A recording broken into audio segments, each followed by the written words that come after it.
Have you ever felt like you were editing in the slow lane? Like you could do so much more if you just knew how to be faster at editing. What if I told you there was a way that you could put your foot on the accelerator, streamline your process, and double your content output?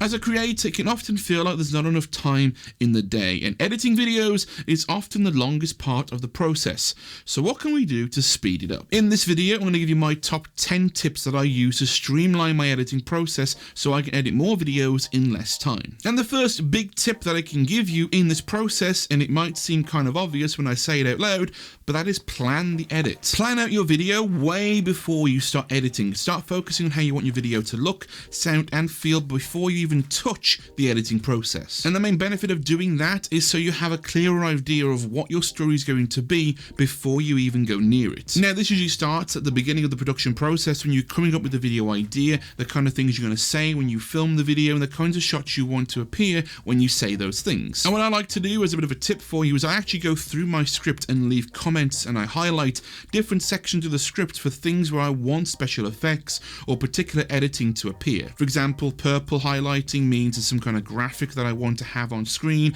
or blue is a particular shot for B-roll that I want to have on at the time when I say that line. And when you do that, your script essentially becomes what is called a paper edit in the film and TV industry. It's essentially a pre-production, pre-editing breakdown of what your video is going to look like if somebody else were to read it. And it's especially useful if you want to get through the editing process faster, because you've pretty much done a pre-edit of your video before you've even filmed anything. And it's an important habit to start getting into if you want to speed up that post-production process. And the next thing that can help speed up that post-production process is spending less time setting up your projects every time you need to make a new video. And you can do this really easily if you use something called a folder structure. Setting up a folder template that you can reuse for every project that you do, that includes folders for your project files, your videos, your audio, and any assets you use for every single video. And inside of those folders, you can create project templates for things like Premiere, Resolve, and Final Cut Pro, where you set up your events and your folders and your bins to the way you would do if you were making a brand new video. And inside of those templates include things like assets you use for every single video, your intro, your music, graphics, anything that you need to make a video every single time, included within that project template. For example, I have a Final Cut Pro library template that has events set up already for my projects, my video, my audio, and my music and my graphics, all there ready for me to use when I make a new project. And I do exactly the same thing for thumbnails, where I have a Affinity Photo document saved to my folder that's in the exact same aspect ratio that I need for a thumbnail. And when I'm ready to edit it, I just open that up, drag my picture in, and I can edit the thumbnail right there and then. And then once you have that project folder all set up and ready to go, you can just zip it up and then open it up whenever you need to make a brand new video. Or you can use an app that I like to use called Post Haste, where you can create project templates for the various different projects you're going to be working on. You can also add different parameters to the project as well, things like name, date, and a project ID number, and then save them to predetermined locations. And one really cool thing that I like about Post Haste is that if you name something template within your folder structure, it will rename template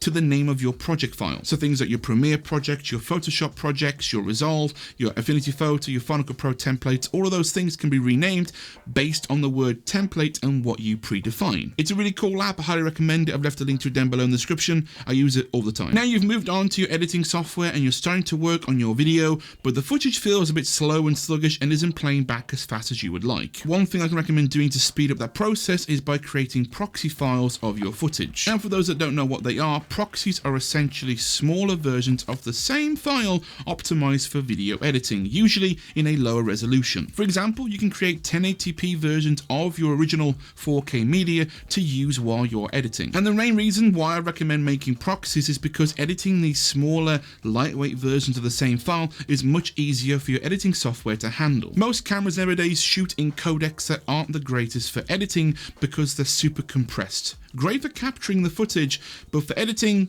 not so much. So creating proxies is an easier way for your system to edit the footage much faster without having to wait for things to render all of the time. And making those proxies makes it easier to edit things like 4K and 8K if you don't have the best editing machine out there. And then when you're done editing, you can then switch from the proxies back to your original high quality media for when you're ready to export. And every single video editing software does this, from Final Cut Pro to Premiere to DaVinci Resolve. Now, depending on how much footage you have and what kind of PC or machine you have for editing, it can take some time to create proxies for your footage. So just make sure you factor in the time that you'll need to make the proxies before you start editing, but I will say the time you save in the long run will definitely make up for it. Now moving on to the next tip, and that is going through your footage, making your selects and creating a selects timeline. And you're probably already asking me, Sam, what is a select and what is a select timeline? Well, selects are very simply the selected portion of the clip that you really like. It's the best bit of that footage with everything else taken away from it. Now, instead of wasting your time double clicking each and every single shot, because we've all been there trying to find the one we want,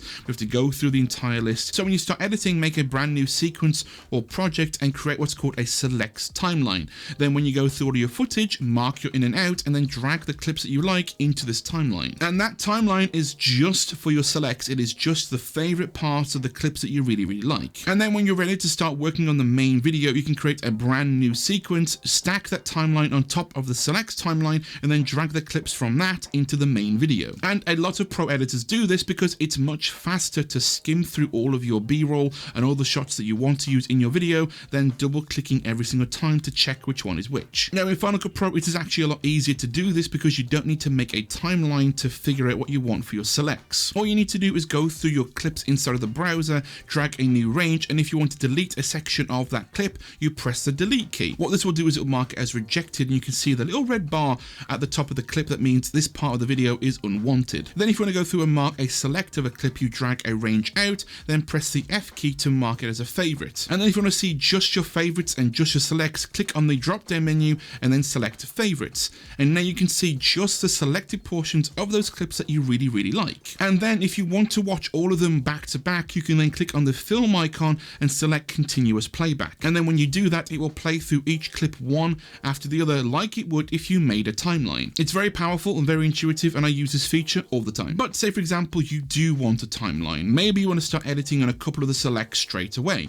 Well, let's move on to my next tip, and that is creating a new project from the clips. All you need to do is click on one of those clips, right click and select new project, and it will create a brand new project based on the parameters of that particular clip. You can do this in Final Cut Pro and in Resolve, and in Premiere you just drag the clips over the new sequence icon and it creates a sequence for you. But there's a bit of a bonus tip for you here. If you select the clips in a particular order and then create a brand new project from those clips, it will put the clips in that order on the timeline. Now moving on to the next tip that I have for you, and that is shooting for the edit.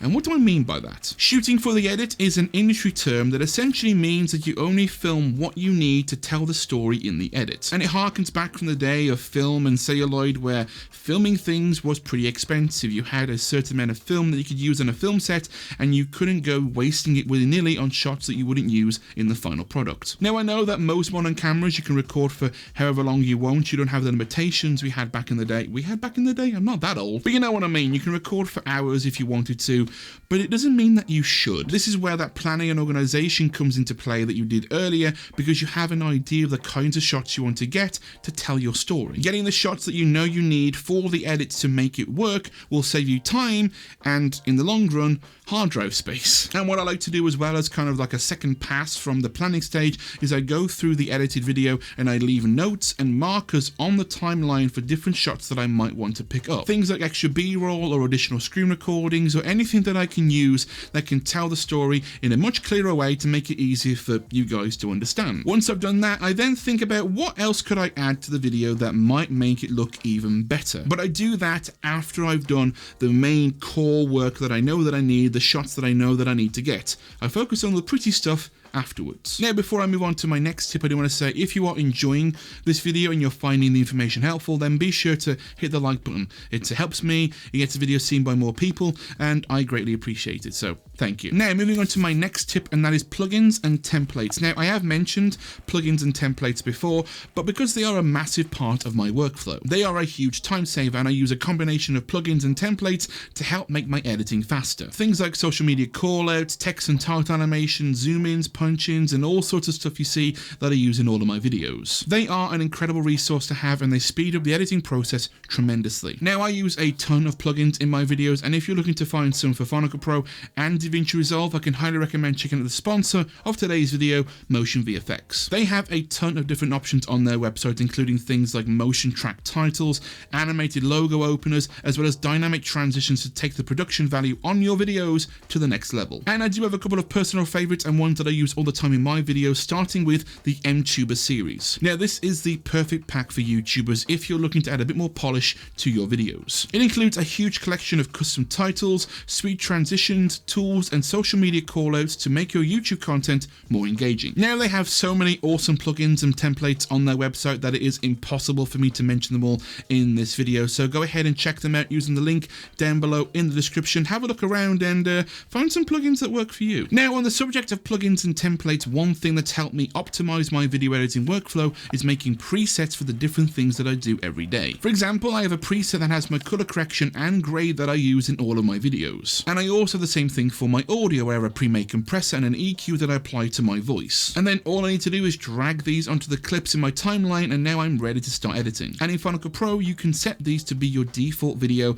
or default audio effects. And then with just 2 keyboard shortcuts, I can apply the same presets and get editing even faster. So what I recommend doing is setting up presets for things that you do constantly with every single video. Things like color corrections, audio effects, transforms, things you do all the time, make them presets to save time when you're editing. Now, moving on to my next tip, and that is focusing on nested sequences, compound clips, or multicam clips. Now, for those that don't know what nested sequences and nested clips are, let me explain in a very simple way. Say, for example, you have a raw clip and you have a cardboard box. Instead of editing the raw clip as it is, you put that raw clip inside of the cardboard box. This then becomes what's called a nested sequence or a nested clip. So you can cut up that nested sequence and do all of your edits to it, and then if you change the color correction on the clip, it will change and ripple through all the other clips you have in the timeline. Now, I do this all the time in my videos, where I put the A-roll, the clip you're watching right now, inside of a multicam clip. I then drag that onto the timeline and edit that instead. And then if I want to tweak, say, the color correction or the audio,